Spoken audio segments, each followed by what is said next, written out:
الكرة الأخيرة مرة أخرى. عزي ونحي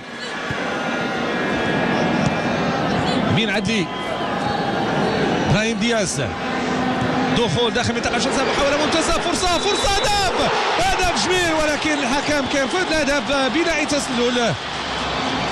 أشرف حكيمي تمكن من المراوغة في المساحة الضيقة لابراهيم دياز. شوفونا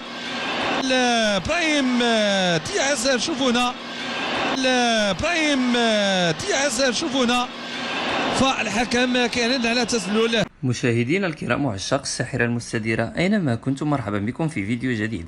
إذا كنت أول مرة تشاهد فيديوهاتي على اليوتيوب فلا تنسى الاشتراك في القناة وتفعيل زر الجرس كي تتوصل بكل جديد على قناتنا. أهداف مغربية، قناة مختصة في ملخصات وأهداف كرة القدم بفروق وطنية وكذا تحركات محترفين المغاربة. لا تبخل علينا بالضغط على زر لايك تشجيعا لنا. أتمنى أن يكون الفيديو قد نال إعجابكم ونلتقي في فيديو جديد.